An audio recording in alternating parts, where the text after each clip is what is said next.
अकेलापन हमारी आत्यंतिक नियति है, उससे बचने का कोई उपाय नहीं। अकेले हम हैं और बचने की जितनी हम चेष्टाएं करते हैं वही तो संसार है, और बचने की चेष्टाएं सब व्यर्थ हो जाती हैं, वही तो वैराग्य है। और जब हम बचने की सारी चेष्टाएं छोड़ देते हैं वही तो ध्यान है। अकेले हम हैं और चाहते हैं कि अकेले ना हो, यहीं से भूल शुरू होती। क्यों? अकेले होने में क्या कठिनाई है?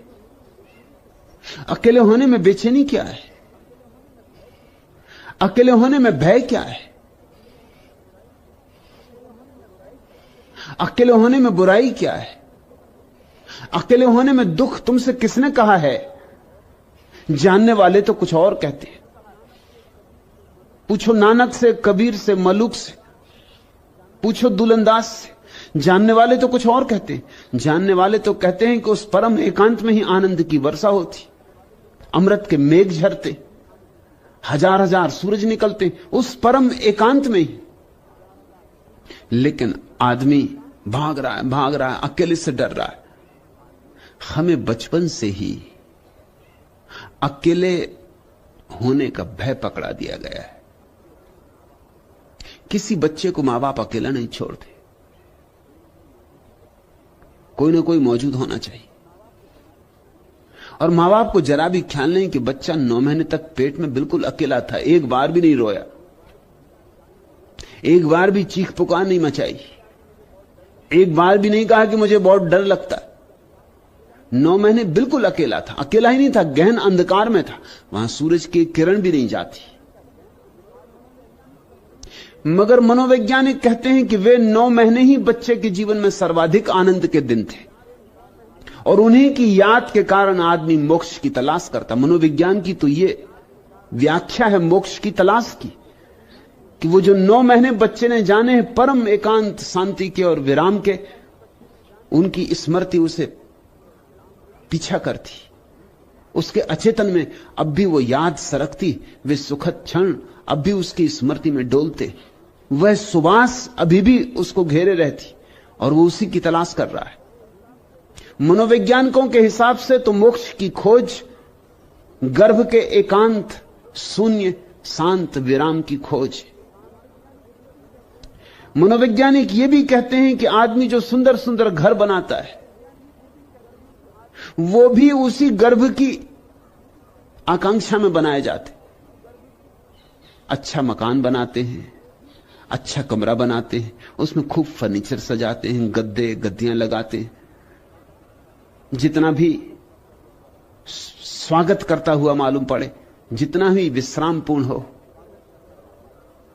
उतना ही अच्छा लगता है। अमेरिका में तो एक नया प्रयोग चल रहा है जिसमें एक जो प्रयोग महत्वपूर्ण है, मशीनें अगले महीने तक यहां भी आ जाएंगी और यहां भी ध्यानी उसको शुरू करेंगे। महत्वपूर्ण प्रयोग है। इस सदी में जो ध्यान की नई से नई प्रक्रियाएं खोजी गई उनमें से एक है, एक टैंक बनाया है वैज्ञानिकों ने ठीक गर्भ के आधार पर। उसको जमीन के नीचे गड़ा देते हैं,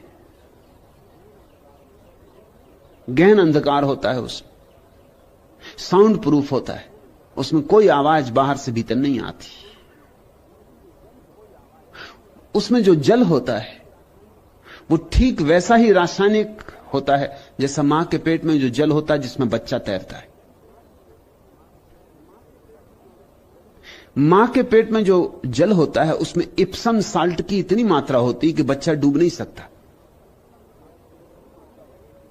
जैसे तुमने सुना होगा यूरोप में डेड सी सागर है, उसको इसलिए मुर्दा सागर कहते हैं कि उसमें कोई डूब नहीं सकता, उसमें मछली भी नहीं होती, क्योंकि मछली भी डूब नहीं सकती। उसमें मछली को होने के लिए डूबना तो जरूरी है, वो पानी के भीतर रहेगी, उसमें कोई डूब ही नहीं सकता। उसमें इप्सम साल्ट की इतनी मात्रा है कि तुम बिना तैरने वाले को फेंक दो तो भी उसके ऊपर ही उतराता रहेगा।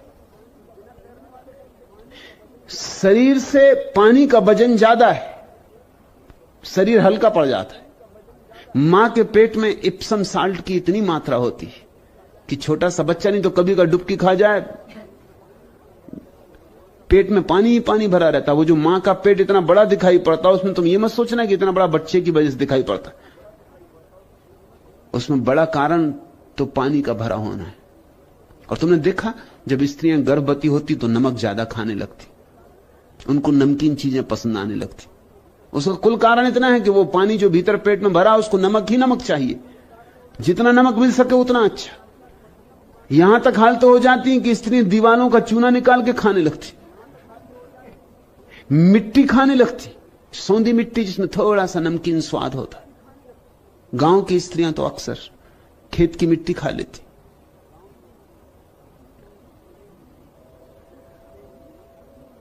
उस टैंक में ठीक उतनी ही मात्रा में रासायनिक द्रव्य होते हैं जितने मां के पेट में होते। उस टैंक में आदमी को छोड़ देते, उसमें तुम डूब नहीं सकते, तुम लाख उपाय करो तो नहीं डूब सकते, उसमें तुम तैरते ही रहते हो। और गहन अंधकार,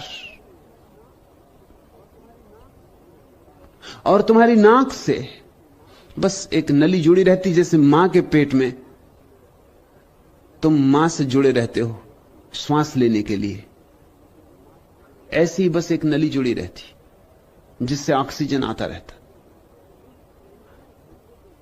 इस टैंक में घंटे 2 घंटे रहने पर अपूर्व अनुभव होते, शांति के,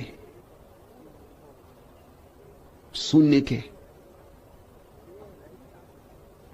देह रहितता के। उस टैंक का नाम ही उन्होंने रखा है समाधि टैंक। उनके लिए कोई और अच्छा नाम मिला भी नहीं, पश्चिम की भाषा में है भी नहीं कोई और अच्छा नाम।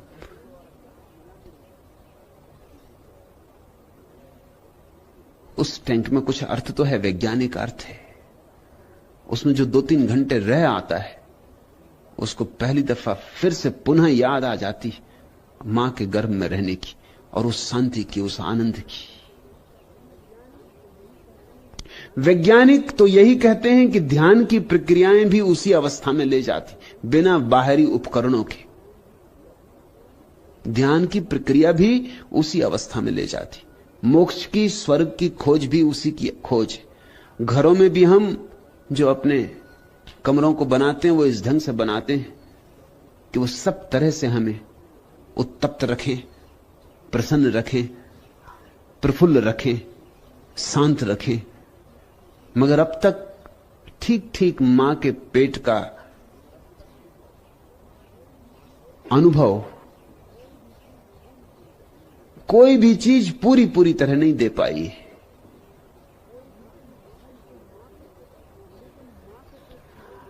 लेकिन मां के पेट में 9 महीने बच्चा अकेला रहता है, न तो भयभीत होता, न चिंतित होता, न सोचता कि क्लब चले जाएं, कि रोटरी के मेंबर बन जाएं, कि होटल हो आएं, कि ताश ही खेल लें, कुछ नहीं तो समय काटें, कि चलो फिल्म देखाएं, चलो गपशप करें पड़ोसियों से। कुछ भी नहीं, 9 महीने बिल्कुल सन्नाटा है। तो एक बात तो निश्चित है कि तुम स्वभाव से एकांत में रहने को बने हो, और स्वभाव से एकांत में तुम्हें रस है, कोई दुख नहीं। मगर पैदा होते से उपद्रव शुरू होता है।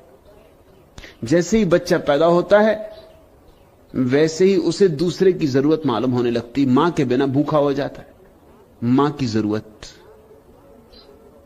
मां के स्तन की जरूरत। इसलिए लोगों के मन में मां के स्तन की प्रतीक्षा जीवन भर बनी रहती।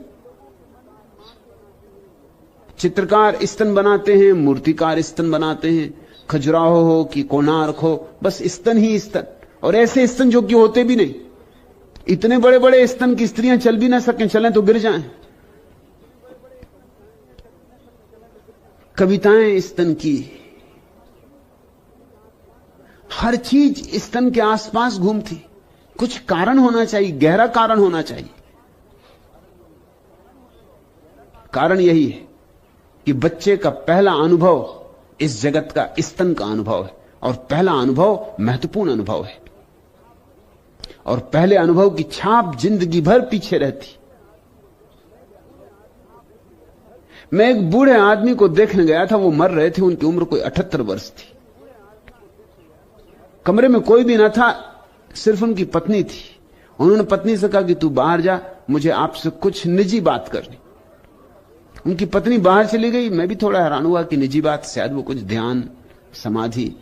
उन्होंने मुझसे कहा सिर्फ एक बात पूछनी कि मैं मरने के करीब आ गया, मौत करीब है, मगर स्त्री के स्तनों में मेरा रस नहीं जाता, मर रहा हूं, लेकिन वो जो मेरी महिला डॉक्टर है वो देखने आती तो मैं मौत की भूल जाता हूं, उसके स्तन देखने लगता हूं। तो मैं तुमसे यह पूछता हूं कि मेरे 78 वर्ष की उम्र, सब जिंदगी देख ली, मगर ये स्तन से मेरा रस क्यों नहीं जाता? इसका कारण क्या होगा? और मैं किसी से पूछ भी नहीं सकता। ऐसे तो मुनि महाराज भी आते, मगर उनसे मैं पूछूं तो वो बहुत नाराज हो जाएंगे। आपसे ही पूछ सकता हूं। मैंने कहा ये बात सीधी सादी है। सच तो यह है कि जैसे जन्म के समय पहली याद स्तन की आती, वैसे अक्सर मरते वक्त भी आखिरी याद स्तन की आती। जिन्होंने इस पर खोजबीन की है पूरब के देशों में, उनका कहना है कि मरते वक्त आदमी आखिरी क्षण में स्तन की याद करते ही मरता है, वही उसकी नए गर्भ में प्रवेश की यात्रा है। वर्तुल पूरा हो गया। लेकिन बच्चे को स्तन की जरूरत है, बहुत जरूरत है। भोजन भी वही, उष्णता भी वही, प्रेम भी वही। दूसरा मुझे आदर करता है, प्रेम करता है, फिक्र करता है, इसका प्रमाण भी वही। बस धीरे धीरे शुरू हुआ, दूसरा महत्वपूर्ण होने लगा।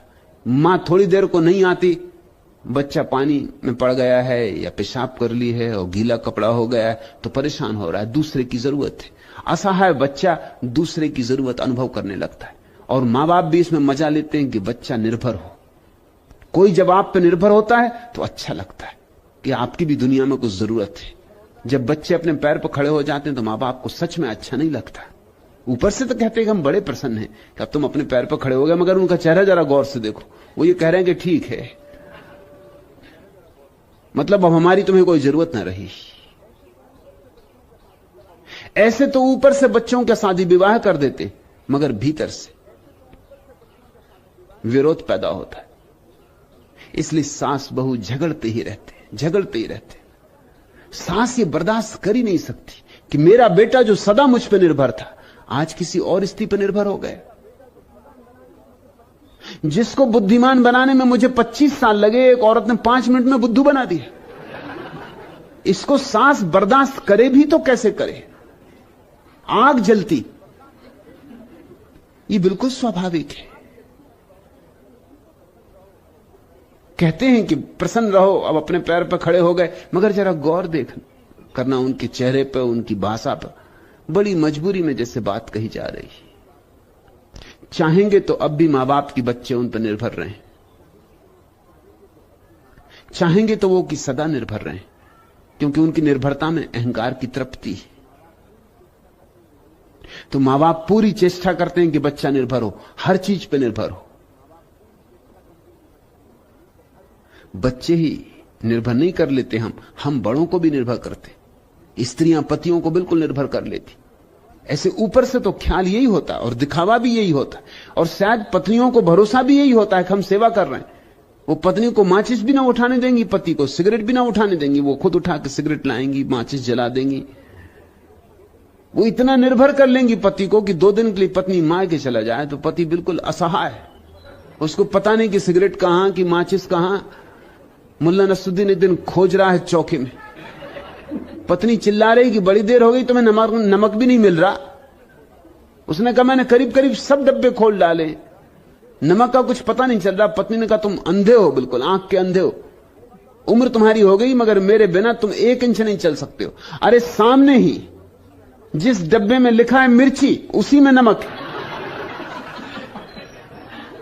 स्त्रियों के अब अपने ढंग होते कि लिखा है मिर्ची और रखा है नमक, ये उनका सीक्रेट कोड है।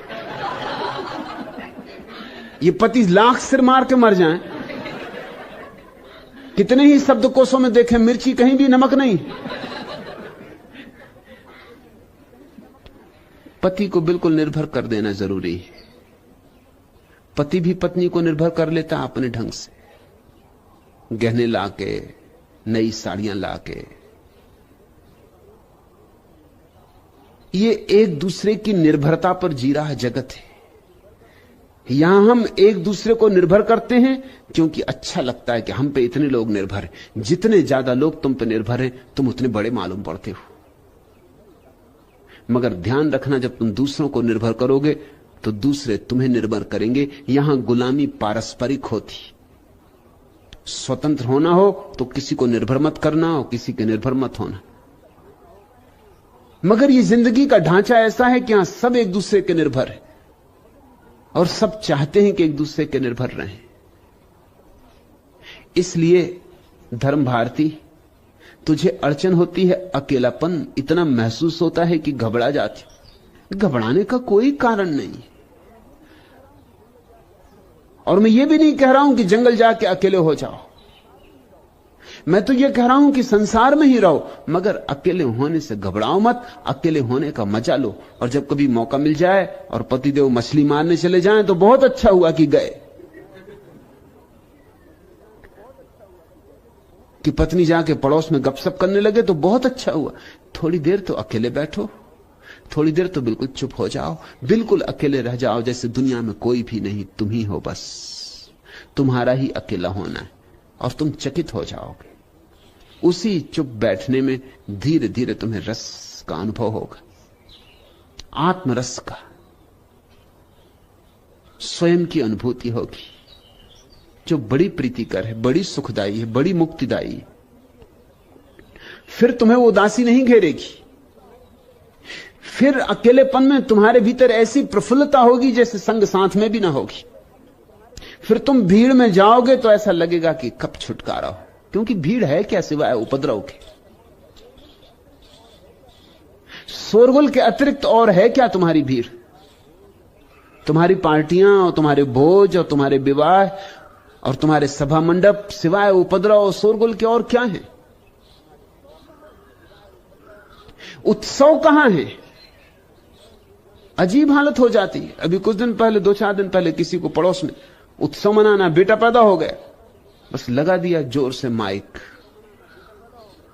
बजाने लगे फिल्म की बेहूदी धुनें, न जिनमें कोई तुक है न कोई अर्थ है, उछल कूद।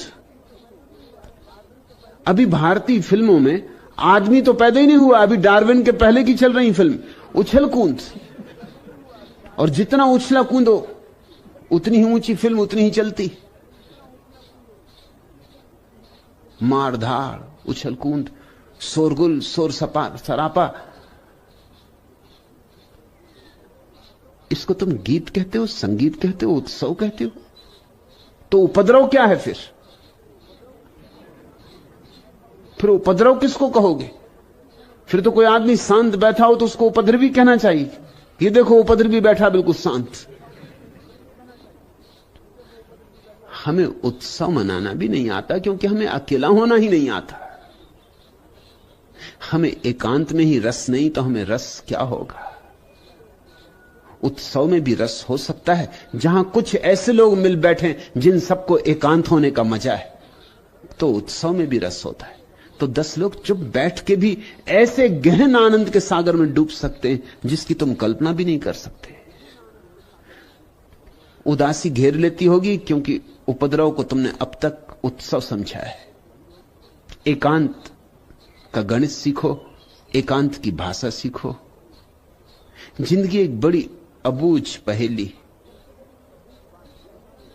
सबसे बड़ी अबूझ बात यह है कि इस दुनिया में सर्वाधिक आनंद को वे लोग उपलब्ध होते हैं जो अकेले होने की कला सीख जाते हैं। यहां सर्वाधिक दुख उनको मिलता है जो अकेले होने की कला नहीं जानते। सन्यास है अकेले होने की कला।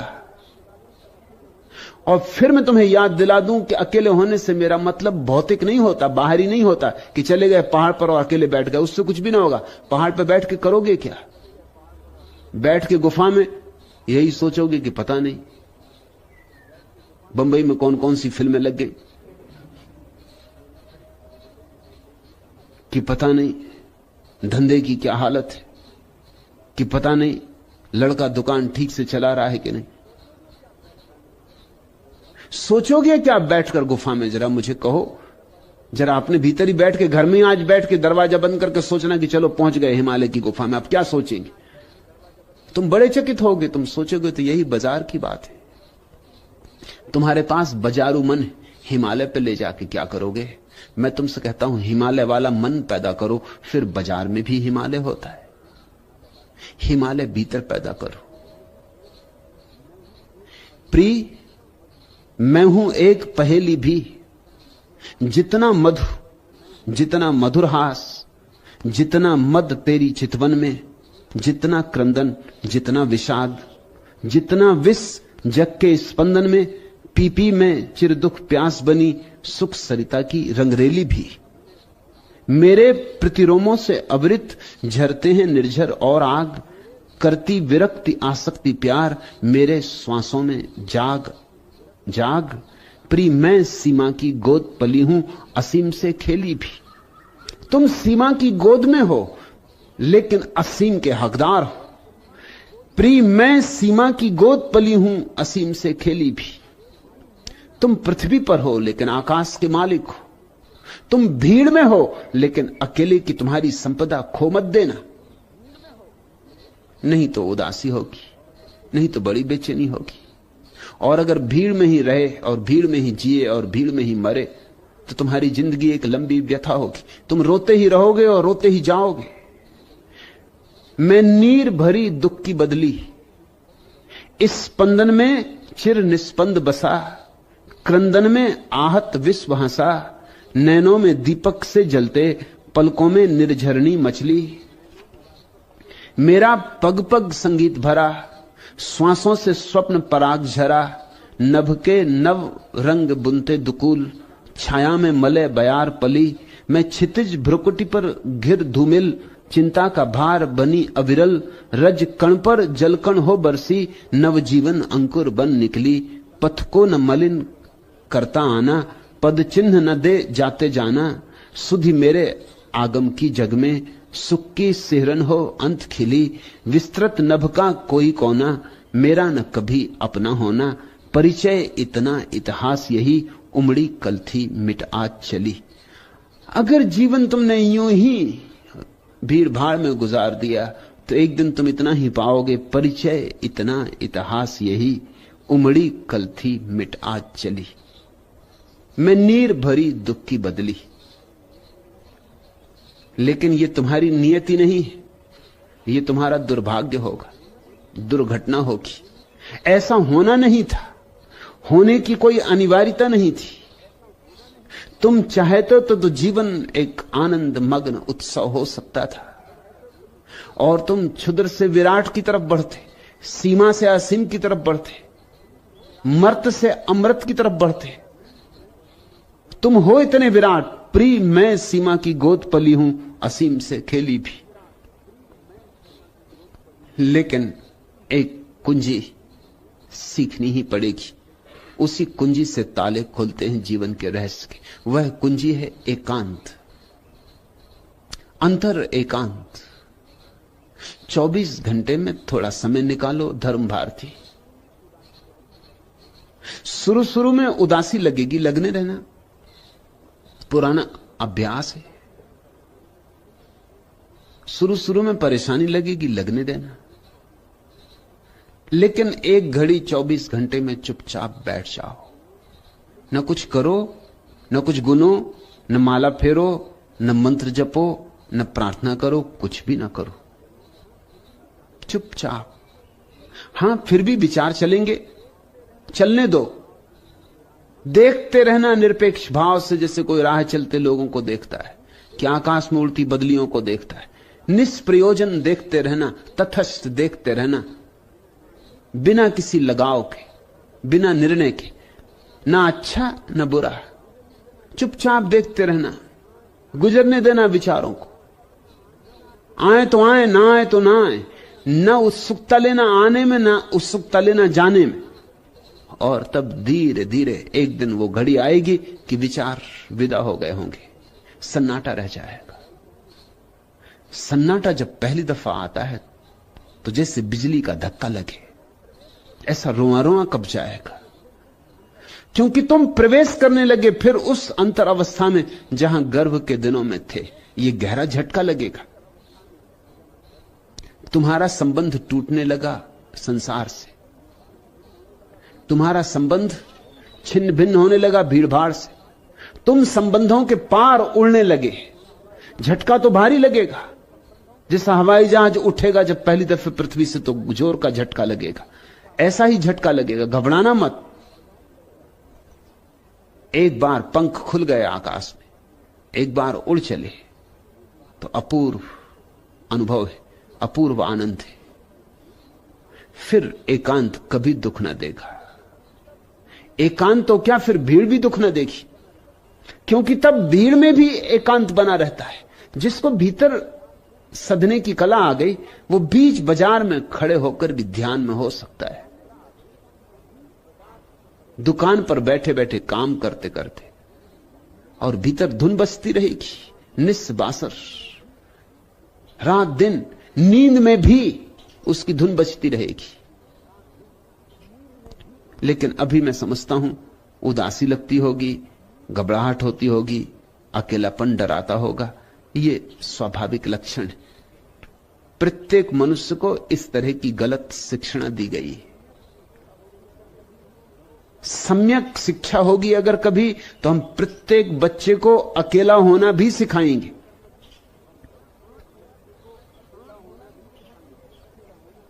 साथ होना भी सिखाएंगे, अकेला होना भी सिखाएंगे। साथ होना इस तरह सिखाएंगे कि अकेलापन मिटे ही नहीं और साथ भी हो जाना। जैसे जल में कमल होता है और जल छूता नहीं, ऐसे भीड़ में भी रहना और भीड़ को छूने भी मत देना। भीड़ में जाना भी और बच के निकल भी आना, अपने दामन को बचा के चले आना। तब एक जीवन की और ही दूसरी अनुभूति है। कबीर ने कहा है, ज्यों की त्यों धर दीनी चदरिया, खूब जतन से ओढ़ी रे चदरिया।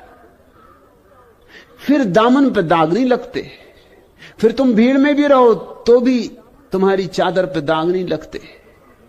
जैसी की तैसी परमात्मा के हाथ में लौटा दी जाती कि ये लो, रखो अपनी चादर। दी थी तुमने, हमने जतन से ओढ़ी, जतन से उपयोग की, मगर कोई दाग नहीं लगे। किस चादर की बात कबीर कर रहे हैं? यही भीतर के एकांत, ये भीतर के शून्य, ये भीतर के मौन, भीतर के ध्यान। ध्यान की चादर तुम्हारे पास तो तुम्हारे जीवन में वास्तविक जीवन का पहला संस्पर्श होगा। यह हो सकता है। और धर्म भारती मेरे पास होके अगर यह न हो तो समझना कि तुम बहुत बाधाएं डाल रही होगी इसके होने में। बाधाएं हटा लो, अड़चने विदा कर दो। ये तो नाव चली ही है, इस पे सवार हो जाओ। पाल खोल दिए गए, हवाएं ले चली हैं इसे। पतवार भी हम नहीं चलाते। पतवार भी कौन चलाए जब परमात्मा ही हवाओं में बांध के पालों को और ले जाता है अपने सागर तट पर। तो कौन चिंता करे पतवारों की।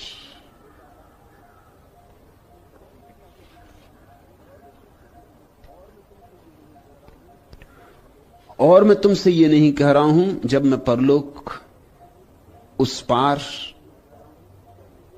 उस गंतव्य की बातें करता हूं, तो तुमसे ये नहीं कह रहा हूं कि कल होगा, कि परसों होगा, कि अगले जन्म में होगा। मैं तुमसे ये कह रहा हूं, ये चाहो तो अभी हो सकता है, यहां हो सकता है, होना ही चाहिए। अपने को संगठित करो, अपने को एकजुट करो। बस मत कर देना अरे पिलाने वाले, हम नहीं विमुख हो वापस जाने वाले। अपनी असीम तृष्णा है तेरा वैभव, अक्षय है अक्षय अरे लौटाने वाले। उसके मंदिर पे बैठो तो फिर लौटने की बात ही मत करना। उदासी आए, बेचैनी आए, पीड़ा आए, पुरानी आदतें बल मारें, फिक्र मत करना। बस मत कर देना अरे पिलाने वाले, हम नहीं विमुख हो वापस जाने वाले। अपनी असीम तृष्णा है तेरा वैभव, अक्षय है अक्षय अरे लुटाने वाले। हम अलख जगाने आए तेरे दर पे, हम मिट मिट जाने आए तेरे दर पर। इस रिक्त पात्र को भर दे, भर दे, भर दे। मदहोश हमें तू कर दे, कर दे, कर दे। हम खड़े द्वार पर हाथ पसारे कब के, हो जाएं अमर, ए अमर हमें तू बर दे। है एक बिंदु में सिंधु भरा जीवन का, परिपूरित कर दे मानस सूनेपन का। फिर और यहां पर पाना ही है खोना, हंसकर पीने में छिपा प्यास का रोना। चलने दे सुख के दौर, अरे चलने दे, भर जाए दुख से उरका कोना कोना। अपना असीम अस्तित्व दिखा दे हमको, बस लय हो जाए, बस लय हो जाना, अरे सिखा दे हमको। तेरी मधुरा का बूंद बूंद दीवाना, हम नहीं जानते अपना हाथ हटाना। इस पथ का अथ है नहीं, न इसकी इति है, गति है, गति है, गति है, बस बढ़ते जाना। किस ओर चले है हुआ कहां से आना, किसने जाना निज को किसने पहचाना। माना की कल्पना और ज्ञान है माना, पर अविश्वास का भ्रम का यही ठिकाना है। एक आवरण बुना हुआ है जिसमें दिन रात और सुख दुख का ताना बाना। उस ओर व्यर्थ का यह प्रयास जाने दे, पाने दे हमको मुक्ति यहीं पाने दे। मैं तुमसे कह रहा हूं, हो सकता है अभी और यहीं। चाहिए कि तुम एकजुट हो, चाहिए कि तुम्हारे भीतर ऐसी त्वरा हो कि रोआ रोआ प्यास से भर जाए, कि रोआ रोआ पुकार से भर जाए। उठना ही मत उसके मंदिर पर बैठ गए तो। इस न उठने के संकल्प को ही मैं संन्यास कहता हूं। बस मत कर देना अरे पिलाने वाले, हम नहीं विमुख हो जाने वाले। अपनी असीम तृष्णा है तेरा वैभव, अक्षय है अक्षय अरे लुटाने वाले। हम अलख जगाने आए तेरे दर पे, हम मिट मिट जाने आए तेरे दर पर। हम आ ही गए तेरे द्वार पर, मिटना हो तो मिटेंगे, लौटेंगे नहीं। इस संकल्प से जो ध्यान में बैठेगा उसका ध्यान सुनिश्चित पूर्ण होना है, आश्वासन है, उसका ध्यान सदा पूरा होता है, उसके ध्यान में कोई बाधा नहीं पड़ती। परमात्मा चाहता है कि तुम पे ध्यान की वर्षा हो। परमात्मा कंजूस नहीं है, कृपण नहीं है। परमात्मा तो अपात्र को भी देने को तैयार है।